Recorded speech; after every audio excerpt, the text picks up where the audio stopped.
abantu nibashaka babare cyangwa babyihore nezerwa. Salomo yaravuze mu bice 9 ku murongo wa 12 aravuga ngo erega nta muntu uzi igihe cye uko amafi afatwa mu rucundura n'inyoni zikava mu mutego uko niko abantu nabo bategwa mu gihe cy'amakuba iyo baguwe gitu iyo baguwe mbese mu bumana bw'Imana ni Imana yibuza guhemuka. Amen. Ni Imana yibuza kugira nabi. Rero igambiriye kutugirira neza. Nakubwiye abantu bajya bagira ngo nibo baryisi ariko jewe naragenzuye nsanga nta muntu uryisi. No yaba umwana w'umwami ntaryisi. Niyo yaba uwa generale ntaryisi. Niyo yaba afite maîtrise ntaryisi.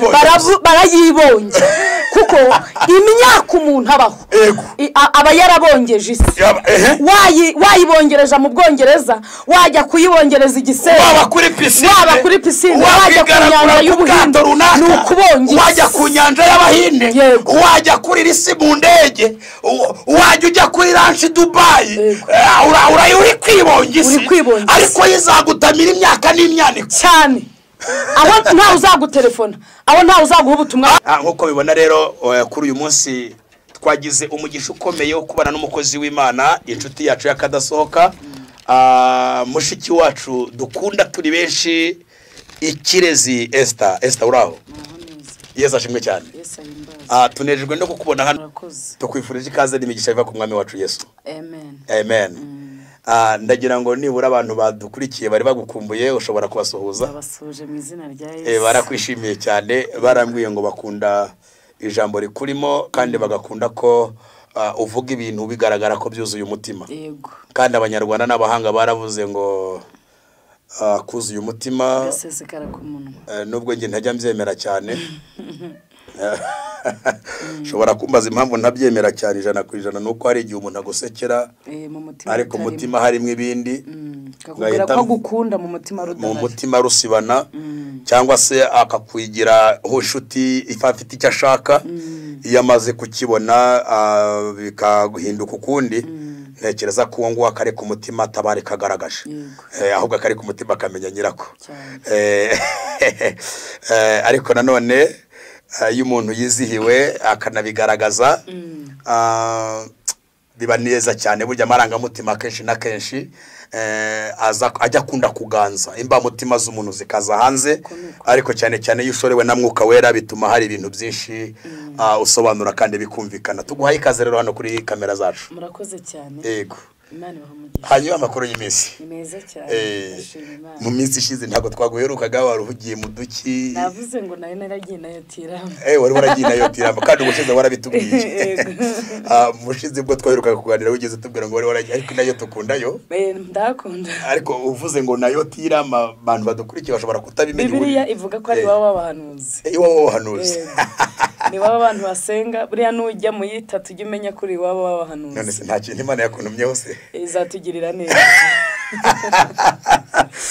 Umugambi Imana ifite no kutumwakura. Amen. Nagira ngo mbwira abantu badukurikiye ko muri mbese mu bumana bw'Imana ni Imana yibuza guhemuka. Amen. Ni Imana yibuza kugira nabi. Rero igambiriye kutugirira neza. Ni Yesu uwaduhamagaye kandi agambiriye kutugirira neza. Kandi agambiriye kutugirira neza ye. Haleluya. Amen. Uzi kutumye nkumbura kuririmba nubwo njya ngirijwe rero abantu bajya bambwira ngo ikijwi cyanjye sinzi ukuntu cyabaye ariko kuririmba bijya binanira ariko ndabikunda. Ariko ni Yesu waduhamagaye kandi agambiriye kutugirira neza. Erega Dawidi yavuze ijambo ry'ubwenge muri Zaburi 136 aravuga ngo yaratwibutse ngo twari ducishijwe bugufi ngo kuko imbabazi zayo ari nyinshi. Haleluya. Ndagira ngo mbwira abantu Imana yibutse ko nubigambiriye gukomeza kubira. Haleluya.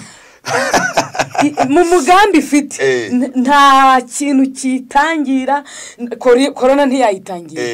Uburozi bw'abarozi ntibwayitangira. Intambara ndi kurwana nazo uri kurwana nazo ntizatuma Imana itatwibuka. Ubwo Imana itwibutse rero reka dusenge Imana kugira ngo tuyobore muri iki kiganiro kugira ngo abantu bumva ko Imana ibibutse no bashobore kumva ubuhangage bw'Imana n'imbaraga zayo mu kubarwanirira ariko kandi ibasaba kugira ngo batunge umutima umenetse uzinutswe ibyaha. Yego. Ngaho senga Imana kugira ngo Uruwiteka niryo zina ryawe uri Imana y'amahoro uhimbazwe ubereye mwiza bagutegereje n'ubugingo bwo gushaka Kristo ndasenze ngo ukuboko kwawe ukuboko kwawe kutubeho ukuboko guherutse kurengera umupfakazi w'inayini kumuzurira umwana w'umuhungu w'ikinege ukuboko guherutse gukora agashya kwa Yayiro kubazurira ikinege ukuboko guherutse gusanga Lazaro mu gitura amazemo kare kuramuzura guhamagara igufa risanga iryaje guhamagara inyama n'imitsi bisubira kuri asante sana wari upfuye wari waranutse arazuka ukuboko guherutse kuba premier ministre Yosefu ukuboko guherutse kuzibura inda ya Sara byarashaje ukuboko kwakoze ibishya kwa Zakariya byara Yohana ukuboko kurarema kuboko kw'Imana gukora ibitariho kurabirema bikabaho ibidahari kurabitangira kurabirema bikakoreka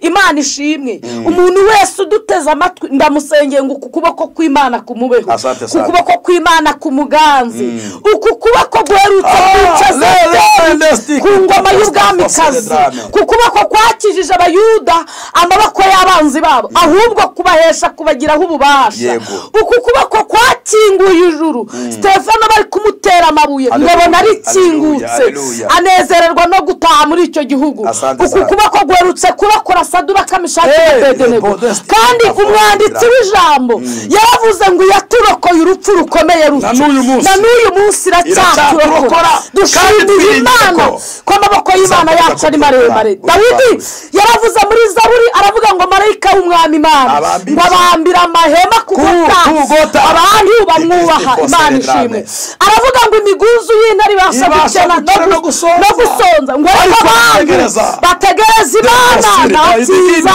bazigera bakena mu minsi yashize wabwiye Dawidi uramubwira ngo nta kintu na kimwe cyiza uze mu mukiranutsi ugenda atunganye hedide boneta takuta stidi bini wirimanga shalale stidi brere vode kideben uramubwira ngo nta kintu na kimwe uze mu mukiranutsi ufite umutima umenetse dusenge buri muntu uduteza amatwi kugira ngo umuhe kugira umutima umenetse duhe kugira umutima umenetse muri iki kiganiro tugira umutima umenetse tugirirwa neza n'Imana kuboko kwiza kw'Imana kutubonekeho kuboko kwabaye kuri Eliya igihe kimwe ngo kumwoherereza igare ry'umuriro rimukura mu isi rimujyana mu ijuru adapfuye kuboko kwagendanye na Enoki imyaka 300 kumuhemba kumwimura mu isi kumujyana mu ijuru avuye mu murima yarari mahinga ukuboko kwatumye Risa akora ibitangaza 14 icya 14 gikora ari mu gituro yarapfuye ukuboko guherutse kurengera umugore w'Imushunemu Alleluya reko kuboko kubana natwe muri iki kiganiro kube kuri buri wese uri bufata umwanya akadutega amatwi urakoze bana natwe umwuka uratuganza dutegeke atuyobore mu izina rya Yesu amen Imana igumugisha urakoze kandi urakoze gusengera abantu b'Imana bagiye kumva icyumwuka yaduteguriye kuri uyu munsi yego tunejejwe n'Imana mu mutima hanyuma se mukozi w'Imana njyewe n'abantu b'Imana turi kumwe hano kuri urakenewe ufisho mwatuzaniye iki murakoze ndagira ngo dusome ijambo riri mu gitabo cy'umugabo witwa Yobu yego ndamukunda cyane Yobu ni icyitegererezo mu byo kwizera yego hanyuma turariza kuriganiraho n'abantu badukurikiye baduteza amatwi turaryunguranaho ibitekerezo yego turaza gukuramo ijambo rifite intego ry'ibyiringiro turaza kuganira ku byiringiro turebe Yobu ni muntu ki ese umwana w'umuntu ni muntu ki ese umuntu wabyawe n'umugore ni muntu ki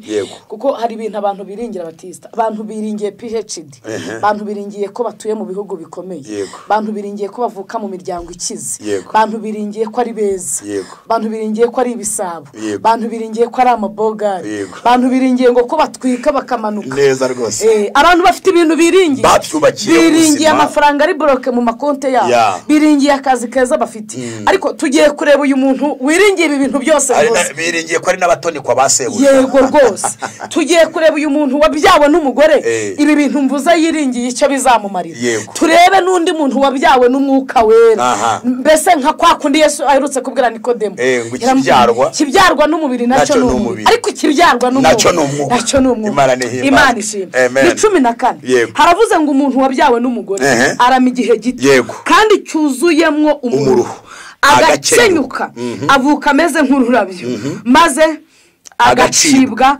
vuba.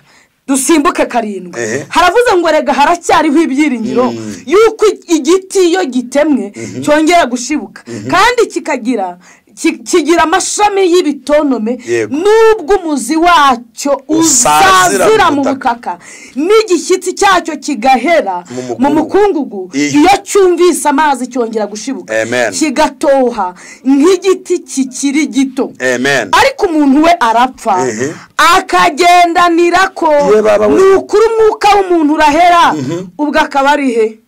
Imana idufashe. Ni ikibazo gikomeye. Yego. Akaba yasubiye nyine iyo yaturutse. Niko bigenda. Mbega amagambo akomeye hano. Turi abana bagendi muto bajyaga baririmba ikorasi ivuga ngo iherezo ry'abantu ngo nugupfa bakagikuzimu. Ndagira ngo aka kantu nkavuge gatoye ngo yaba umukire cyangwa umukene bose bazajya mu gitaka. Abantu ntabwo tujya twibuka ko tuzapfa. Ubuzima tubayemo, imodoka zacu tugendamo, uburyo turgisi. Wari wumva umuntu avuga ngo yagiye kurgisi. Yego. Je burya nabonye atari kuyirya ahubwo nukuyibonye. Kuko umuntu isi murya igihe kirekire. Imyaka umuntu amara aryamye urusororo cyangwa inyamirambo n'ahandi bashyingura sinzi unkurikiye ahatuye aho bashyingura niyo myinshi.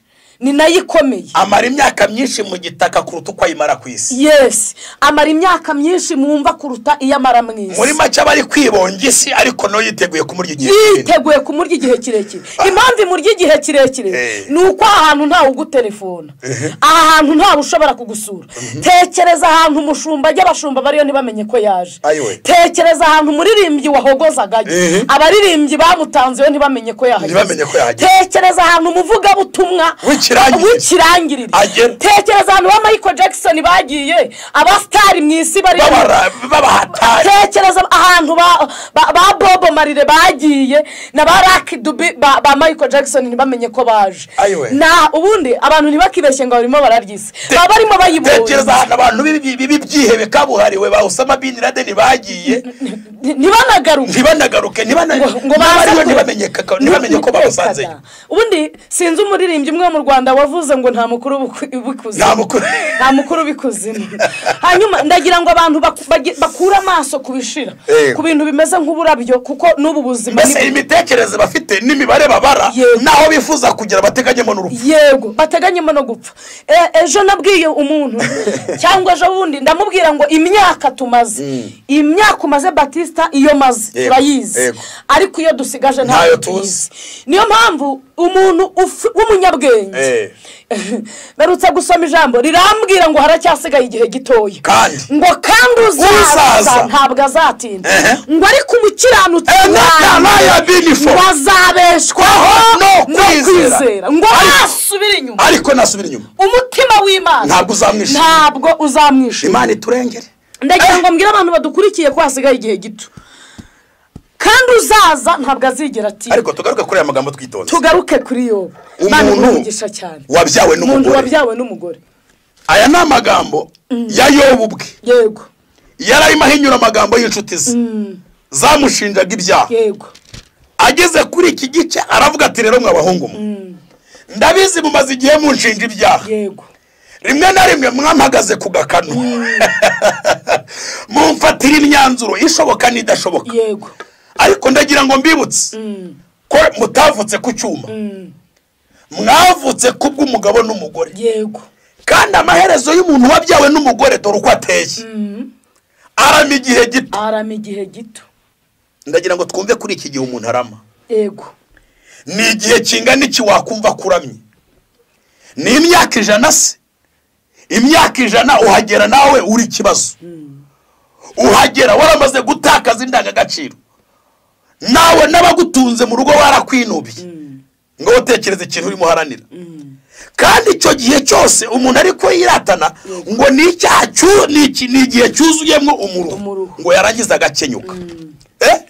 Ngo avuka ameze nk'uburabyo maze agacibwa. Abantu batekereze indabo ziba ku mazu yabo. Batekereze za ndabo bahinga ukuntu uko zikura zigacibwa niko n'ubuzima bumeze. Yego. ko nukuri uko ziraba zikuma uko zibona zitoshye mu kanya zikaba zirahungutse zisigaye ari ibishokoro niko ubuzima bumeze. None ni iki kintu gituma abantu umuntu wumva yaremereye isi ukumva umuntu yagize igitangaza? Hari umuririmbyi bamwise Ziraziritse, wigira igitangaza bose bagutinye numara kuva mu mwuka ntawe uzagutinya, uzamanuke kuzimu kundi baye urwobo, uzasanga waracumujwe n'akamanyu k'umutsima gusa. Hanyuma niki kintu gituma abantu baremera ugasanga umuntu ntashobora kwiyoroshya kandi abizi ko ashobora gukenyuka? Reka twumve ikintu Salomo yabivuzeho. Erega n'uwamara iyo myaka 100 umuntu wese wabyabona n'umugore azapfa. Abantu babibike ku nkingi y'umutima. Yego. Mu kazi umuntu akora ajya kiranuka nk'umuntu uzapfisha. Uburyo umuntu yabaho uwo yaba ari we wese icyo yaba ari cyo cyose yitwa umuntu. Mu cyiciro arimo yitwa umuntu. Atekereze ko iminsi ye yo kubaho yuzuyemo imiruho ndetse n'amaganya kandi bikarangira akenyutse cyane. Bivuze ngo ntawe upfira igihe yakagombye gupfa. Nta numara igihe yakagombye kuba. Umuntu wese atagikeneye kubaho ubuzima kuko wabyawe n'umugore ngo avukira kumara igihe kingana gito kandi cyuzuye umuriro. Reka Salomo yavuze ngo iki? Uko Salomo yavuze yaravuze mu bice 11 ku murongo wa mbere aravuga ngo nyanyagiza imbuto yawe ku mazi kuko igihe n'igisohora uzayibona hashize iminsi myinshi, ubigabanye 7 ndetse n'8 kuko utazi ibyago bizatera ku isi byari byo. Orose gatoya uretse kuharenga uze gusoma handi tubanje kumva aho hantu ngo ngira gute? Nyanyagiza imbuto yawe ku mazi kuko igihe n'igisohora utazi uzayibona hasize iminsi myinshi, ubigabanye 7 ndetse n'8 kuko utazi ibyago bizatera ku isi byari byo. Ibi byasobanuraga iki? Ni ibiki umuhanga yararimo avuga? Unujya kure batayeto yabo magambo avuga ngo kore ibyiza ugifite iki? Uburyo. Arabantu bivuga ngo hari igihe umuntu aba hafite uburyo, hari n'ikindi gihe aba adafite uburyo. Icya kabiri igihe abantu bafite ibintu bagasuzugura batabifite ukagira ngo yabikuhaye siyo yabimwimye. Yego. Niba ufite uburyo kora ibyiza ugifite uburyo. Erega abantu bamenye ko ari ahantu hadutegereye. Niba ufite amahirwe yo kugira ibyo ufite, yego, nyanyagiza iyo mbuto. Uyu nyanyagize ku mazi kuko utazi igihe. Ntabwo nzi igihe bizagirira umumaro. Ntuzi igihe bizakugarukiraho. Ntuzi igihe bizakuvuganira. Ntuzi igihe bizakurengera. Kuko ndakwibutsa ko umugore witwa Dorcas, yego, ariwe bita Tabita, yanyanyagije imbuto ye igihe cy'urupfu rwe. Imbuto yituma yongera kubaho. Yego. Uzabaza uwitwa Ezekiyeli. Ezekiyeli Imana yamutumyeho. Ezekiyeli ni Hezekiya, Hezekiya Imana imutuma ngo agiye gupfa, ariko isanga yarakoze imirimo ishobora gutuma yabaho. Arayibwira ati none ushingiye kuri iyi mirimo ntacyo wakora, kora ibyiza ugifite iki? Uburyo. Reka twumve ukuntu 5 havuze 11. Haravuze ngo uko utazi inzira z'umuyaga ntumenye iyo ariyo cyangwa uko amagufa akurira mu nda y'utwite, niko utazi imirimo y'Imana ikora byose. Mu gitondo ubiba imbuto zawe kandi nimugoroba ntukaruhure ukuboko kwawe, kuko utazi kizera ari iki cyangwa ari kiriya, cyangwa yuko byombi bizahwanya kuba byiza. 7 nukugira nukuri umucyo uranezeza kandi kureba izuba bishimisha amaso. Nukuri umuntu narama imyaka myinshi akwiye kuyinezererwamo yose, ariko ntakibagirwe iminsi y'umwijima kuko izaba myinshi, ibibaho byose n'ubusa. Ndagira ngo unshira karonko ku minsi y'umwijima kuko izaba ingana iki? Nakubwiye abantu bajya bagira ngo nibo baryisi, ariko jewe naragenzuye nsanga nta muntu uryisi.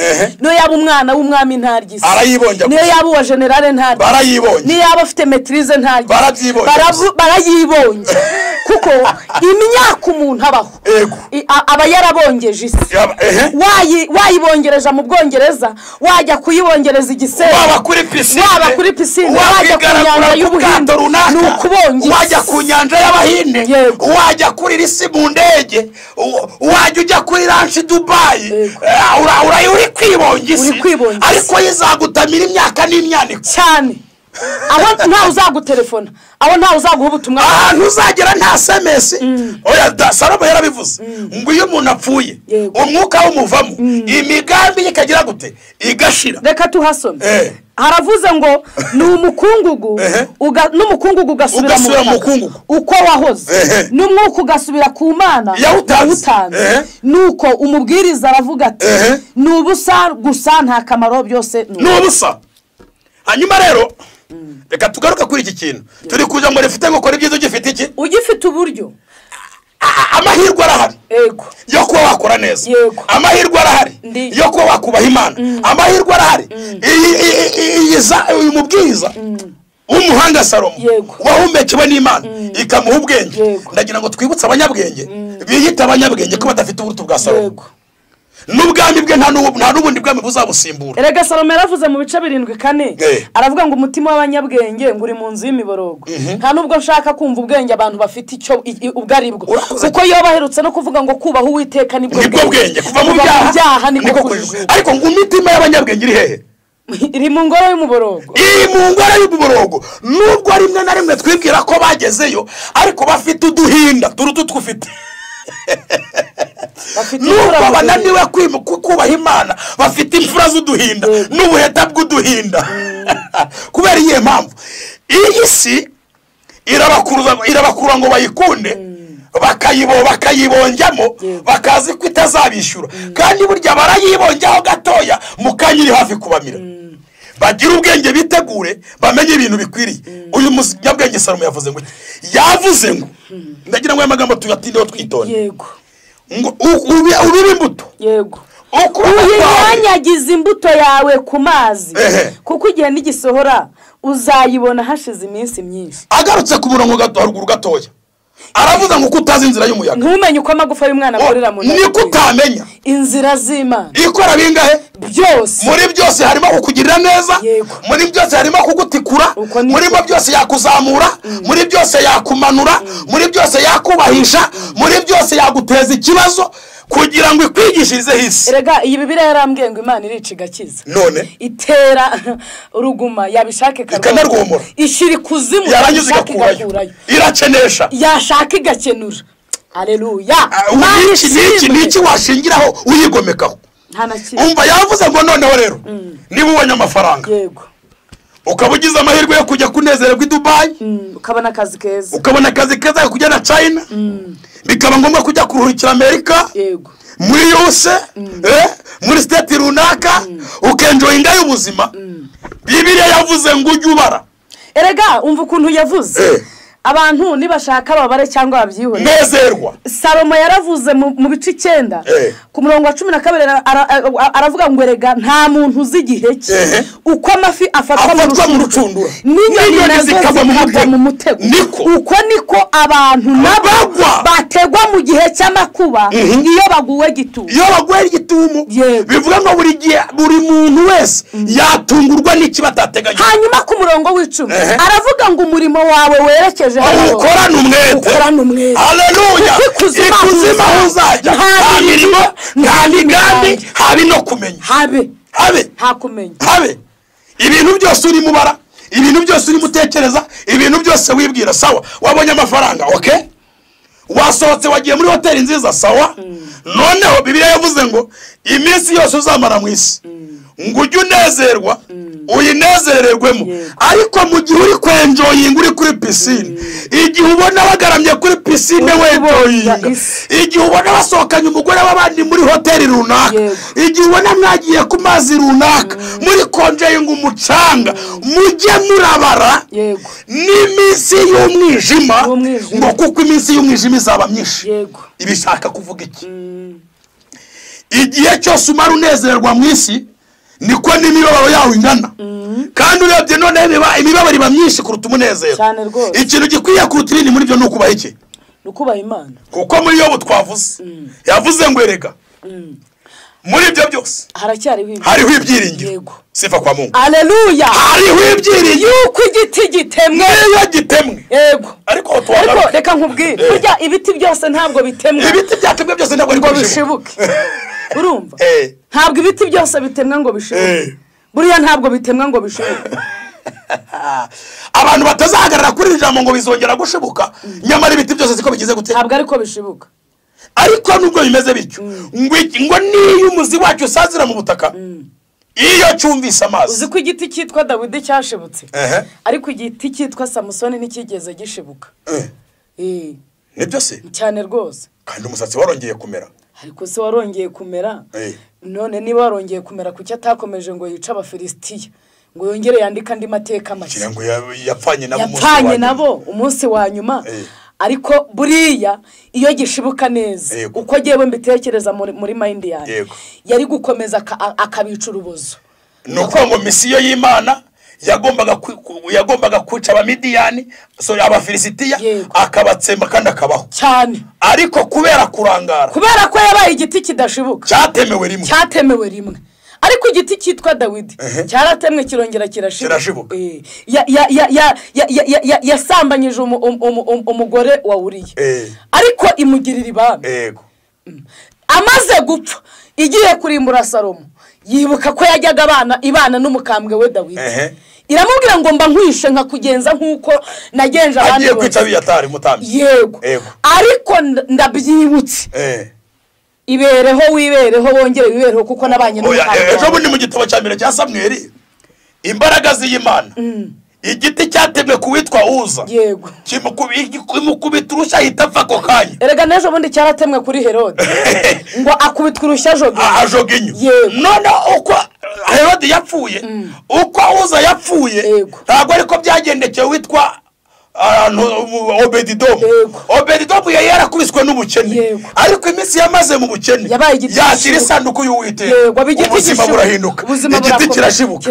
Birashoboka ko cyashibuka bitewe nuko wubashye Imana. Birashoboka ko cyashibuka bitewe n'umugambi Imana igufiteho ariko umugambi Imana ifiteho si ugufiteho. Tekereza neza rero mu gihe cyose urimo konjeyinga ubuzima mu gihe cyose uri kuryoshya isi mu gihe cyose uri kwinezererwamo wibuke ko iminsi y'umwijima izaba myinshi. Yeremiya aherutse guhanura mu bice 17 aravuga ku murongo wa 7 ngo hahirwa uwizera Uwiteka nawe Uwiteka akamubera ibyiringiro uwazahwana n'igiti cyatewe hafi y'imigezi gishorera imizi yacyo aho imigezi ntabwo kizatinya amapfa. Ntabwo ukwezi kwa munani kwa gitinyije Covid ntiyagitinyije ntabwo kizatinya umwaka wacagemwe amapfa. Rega iherutse kubwira Mose Batista iramubwira ngo uba mu bwihisho bwanjye azahama mu gicucu cy'ishobora. Ndabwira Uwiteka nguru ubuhungiro uri igihome cy'inyingi ibiteye ubwoba bya nijoro ntibizantinyisha. Uyu ni umuntu ufite ibyiringiro kandi ibindi byiringiro ntabwo bimwaza. Niyo mpamvu Dawidi yavuze muri Zaburi ngo abantu biringiye Uwiteka bameze nk'umusozi Siyoni utarashika kunyeganyezwa ahubwo uhora imihanteka. Ngo nk'uko imisozi igose Yerusalemu niko Uwiteka agusaba. Ejo bundi umuhanzi abizamo nawe. Yego. Abiringiye abantu barabahemukira ndetse babahanga amaso bakabakoza isoni. Wewe ntujyohemuka kandi ntukoze isoni habwa ikuzo Mana yacu kuko urabikwiriye. Abantu barahemuka ariko yo ntabwo igihemuka. Abantu bagukoze isoni ariko ntabwo igikoze isoni. Nicyo gituma dukwiriye gukora ibyiza tugifite uburyo kuko ibyiringiro kwizera birahari. Ariko kandi nshuti yanjye unteze amatwi erega hari n'ikibabwira. Yesaya aherutse guhanura avuga ngo ugushikamijeho umutima uzamurinda abamahoro masa. Luka yaranditse mu gice cya mbere ku murongo wa 37 aravuga ngo kuko ari nta jambo Imana ivuga ngo rihere. Abantu n'iki kibateye ubwoba? Nta jambo na rimwe Imana yavuganye natwe. Ikibateye ubwoba nuko nta Mana bafite. Byo nukuri. Niyo mpamvu twari tumaze kuvuga ngo abiringiye Uwiteka bameze nk'umusozi udashobora kugira gute utabashika kunyeganyezwa kandi uhora wanyiteka. Uko imisozi igose Yerusalemu ni kuwiteka gusa abantu igituma abantu bafite ubwoba bahamutse nuko nta byiringiro bafite ariko abantu bafite ibyiringiro bazabaho no mu rupfu bazabaho no mu bihe bya covid bazabaho no mu bihe bigoye kuko hariho ibyiringiro mukozi w'Imana ndagira ngo umunyarwanda yaravuze ngo kubiba menshi siko kuyameza ngewe ndumva mfashijwe Salomo yaravuze mu bice 7 umubwiriza aravuga ngo agahinda karuta guseka abantu bareke kwitiranya ibintu bamenye ko umubwiriza yavuze ngo hari igihe cyo kubiba ngo hari n'igihe cyo gusarura hari igihe cyo kunezerwa hari n'igihe kitari cyo kunezerwa bishatse kuvuga iki Jean Baptiste abantu bareke gukabya bareke gufata Imana nkaho itazaza erega zaza ntazati ntabwo azati nkuko yabisezeranye natwe uvuze icyo kintu ngira ngo tubwire abantu yego rimwe na rimwe abantu baryohewe n'ubuzima bakaryoherwa na viziyo bakaryoherwa n'iterambere bakaryoherwa n'ikoranabuhanga ariko ntabwo bazi kwisigera ku musozo yego uko iterambere rigenda riza abantu bari kuryoherwa isi niko turi gusatira iherezo nubwo tuzamara igihe gito nkuko Bibiliya yavuze ariko twibuke ko tugiye kwinjira mu rupfu kandi nyuma y'urupfu hariho n'iteka no gucirwaho iteka kandi umuntu azacirwaho iteka rikwiranye n'ibyo yagize gute yakoze rero turyoherwe tunezerwe twishime ariko tuzi ko tugera ku iherezo ariko noneho hari ikintu gikomeye nuko abantu bafite amasezerano y'uko bazabaho neza ntibatekereze ku isi iri kuryarangira iri gusoza turi ku mugoroba ndagira ngo mbibutse ko nubwo abantu baryoherwa bakanezerwa isi iri kugenda igera ku musozo iherezo ry'ikintu riruta itangira ryacyo yego umutima wihangana aruta umutima w'ubwibone ku bice 6 Salomo yaravuze ngo iherezo rya byose riri bugufi yego ngo iherezo rya byose ni urupfu yaravuze ngo hariho ikintu nabonye munsi y'ijuru kijya kiremerera abantu umuntu Imana yahaye ubutunzi n'ubukire n'icyubahiro ntaburi by'umutima we wifuza byose ariko Imana ntimuhinda yo kubirya ahubwo umushyitsi akaba ari ubyirira ibyo nabyo nubusa ni indwara mbi umuntu byaye abana 100 akarama imyaka myinshi iminsi yo kubaho kwe ikagwira ariko umutima we ntuhaga ibyiza akabura naho ahambwa ndavuga yuko bene uwo arutwa n'inda yavuyemo Jesus umuntu ugira ubukire yego akagira ubutunzi bwinshi akamuha ibyo kurya bihagije akaba afite amastoke afite amafaranga n'amafaranga ariko agenda n'indege muri taxi business iragenda arubaka ama etage arujuje ibintu byose arapanze biragenda ariko yagera ku byo kurya ugasanga ategekwa na muganga kurya bitagira umunyu y'igitoki gitogosheje y'umwari 5 z'amazi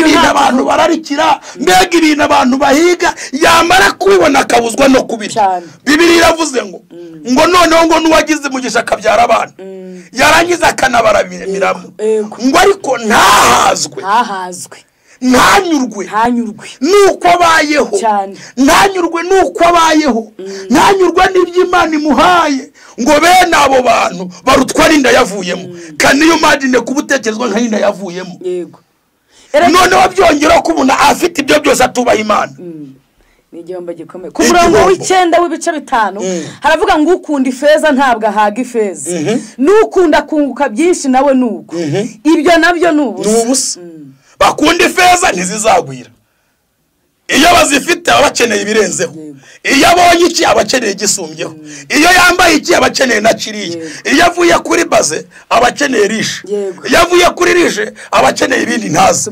super ariko bakagira yavuye kuri voiture abakeneye Rande Cruise yayivaka abakeneye V8 Range Rover mbega isi yego hanyuma ku murongo wa 4 wa cya gice cya 6 haravuga ngo kuko iyo nda iza ari ubusi kagenda mu mwijima kandi izina ryayo ritwikiriwe n'umwijima ndetse ntiyigeze kubona izuba haba no kumenya iyo nda ibiguwe neza kuruta waho naho yamara imyaka 2,000 atanezezwa n'ibyiza mbese bose ntibajyanye hamwe basi ari yanda ari na wa wundi bose ari nda yavuyemo ari n'uwamaze imyaka 2,000 bose ntibagiye imirimo yose umuntu akora abakorera inda ye nyamara ntashira umururumba umunyabwenge arusha umupfapfa iki umukene uzi kwitondera imbere y'abakiriho aba afite iki kubonesha amaso biruta kunezeza umutima ibyo nabyo ni ubusa ni nko kwiruka inyuma y'umuyaga ikiriho cyose cyiswe izina kera kandi umuntu azwi icyo ari cyo ntashobora kurwanya umurusha amaboko kuko hari ibintu byinshi bigwiza bitagira umumaro ibyo byungura umuntu iki noneho ninde wamenya ikigirira umuntu umumaro akiriho mu minsi yose yo kubaho kwe kutagira umumaro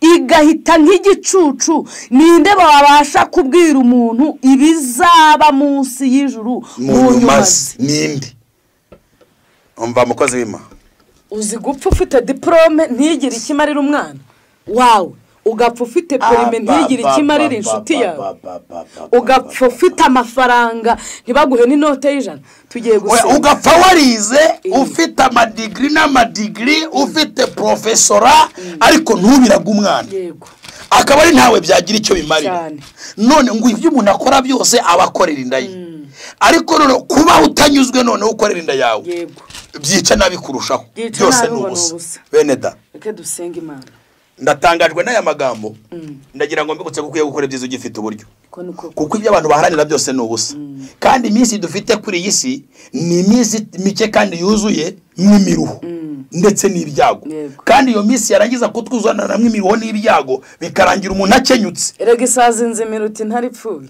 ngaho rero twere kubitindaho cyane kuko ndumva aya magambo akomeye niba ufite ubwenge ushaka Imana kuko kubaho Uwiteka nibwo bwenge kuko dusanze n'abanyabwenge birata ubwo bwenge ntacyo bamarira erega Yobu yaranditse aravuga ngo dore ijisho ryanjye ryabonye ibyo byose ugutwi kwanjye kwarabyumvise ndabimenye ibyo muzi nanjye ndabizi mundusha nukuri ndashaka kuvugana n'ishobora byose kandi ndifuza kwiburanira ku Mana birashoboka ko umuntu yakwiburanira ku Mana we akagira ukuntu ahindura uburyo agahindura ibintu ariko muri abahimbyi b'ibinyoma mwese muri abavuzi badafite akamaro icyampa mugahora rwose mwaba mugize ubwenge noneho ni mwumva urubanza rwanjye kandi mutega amatwi kuburana kw'iminwa yanjye hanyuma nimuceceke mundeke bingirire uko nshaka Yobu yari arimo asubiza inshuti ze aravuga ngo nubwo bimeze gutyo ku murongo wa 11 Zofari yaramubwiye ngo nubona umutima wawe nuboneza umutima wawe ukayitegera amaboko niba hari ikibi mu kuboko kwawe ugitekure kandi we kwemera ko gukiranirwa kuba mu rugo rwawe nukuri niho uzubura amaso yawe udafite ikizinga uzakomeza kandi ntabwo uzatinya kuko uzibagirwa umubabaro wawe uzawibuka nk'amazi amaze gutera kandi ubugingo bwawe buzarabagirana kurusha amanywa y'ihawe naho haba umwijima hazatambika umuseke kandi uzaba amahoro kuko hariho ibyiringiro nukuri uzakebuka haleluya wiruhukire mu mahoro uzaryama he kugira ugutera ubwoba nukuri benshi bazaguhakwaho ariko amaso y'abanyabyaha aziheba kandi ntibazabona aho guhungira n'ibyiringiro byabo bizaba guheza umwuka Imana iguha umugisha Yobu yingingiraga bene se ngo bagabanye amagambo reka guhagarara ku mwanya wo guca imanza ahubwo uboneze umutima wawe ubaha Imana kuko ibyo urimo ukora byose ibyo turimo duharanira byose nagira ngo mbibutse ko ukwiriye gukora ibyiza ugifite uburyo dusoza reka dusomeza buriya 36:11 ujye ukomeza kugirira imbabazi abakuzi no kwereka abafite imitima itunganye gukiranuka kwawe hanyuma hepfo ku gice cya 37 haravuze ku murongo wa 3 ngo wiringire Uwiteka ukora ibyiza guma mu gihugu ukurikiza umurava kandi wishimire Uwiteka nawe azaguha umutima wawe ugize gute usaba ikoreza Uwiteka urugendo rwawe nawe azakuramira aba ari we wiringira nawe azabisoza kandi azerekana gukiranuka kwawe nk'umucyo, ni ukuri ku rubanza rwawe nk'amanywa y'ihanga. Turiza Uwiteka umutegereza wihanganye, ntuhagarikwe umutima nubona ibyiza mu rugendo rwe, n'umuntu usohoza inama reka umujinya ava mu burakari, ntuhagarike umutima kuko icyo kizana gukora ibyaha gusa, kuko abakora ibyaha bazarimburwa ariko abategereza Uwiteka nibo bazaragwa igihugu. Nuko hazabaho igihe gito umunyabyaha ntabeho, nikuzitegereza he umubure, ariko abagwa neza bazaragwa isi, bazishimira amahoro menshi. Haleluya. Ibicu umukiranutsi afite biruta ubutunzi bwinshi bw'abanyabyaha benshi, kuko amaboko y'abanyabyaha azavunika, ariko Uwiteka aramira abakiranutsi. Uwiteka azi iminsi y'abatunganye, umwandu wabo uzahoraho iteka ryose. Imana nihimbazwe cyane mu izina rya Yesu. Imana ibaho umugisha nshuti zanjye, muzirikane ko umwandu w'abakiranutsi ubaha iminsi yose. Reka dusenge Imana, reka dusengere wowe ugize umutima wo kumva ukwiriye gukora ibyiza ugifite uburyo, kuko uburyo buracyahari, amahirwe uracyayafite. Mu gihe utarakenyuka, mu gihe umunsi itaragutwara, uracyafite amahirwe yo gukora ibyiza. Mana mu izina rya Yesu turagushimiye. Eneti for a cry, then will be for a dry. Eta ya boneza antore gra, rireta done vokide tayini ma, ayi nivizigini maya draye. Uyu muntu dukurikiye buri uyu mwanya, agize umwanya wo kwitekerezaho, amenye icyo akwiriye gukora. Tunganya ubugingo bwe, boneza umutima we, muhagize amaraso yawe, abonere ihumure imbere yawe. Twera kwe kuganza ubuzima bwe, muco w'Imana umuganze, umuhe guhitamo igikwiriye, umuhe guhitamo igikwiriye, akora ibyiza agifite uburyo, kubahisha umutima we n'ubwenge bwe n'imbaraga ze, abonera amahoro muri wowe none n'iteka ryose. Tubisabye Imana mu izina rya Yesu, amen. Imana ibaho umugisha, Imana ibagushe neza. Mukozi w'Imana Esther, abantu baragukunda cyane kandi bifuza kumenya uburyo bakubona. Esther bamushaka bambona bate? 0788 900 552, 0788 53 75 233. Yesu aguha umugisha.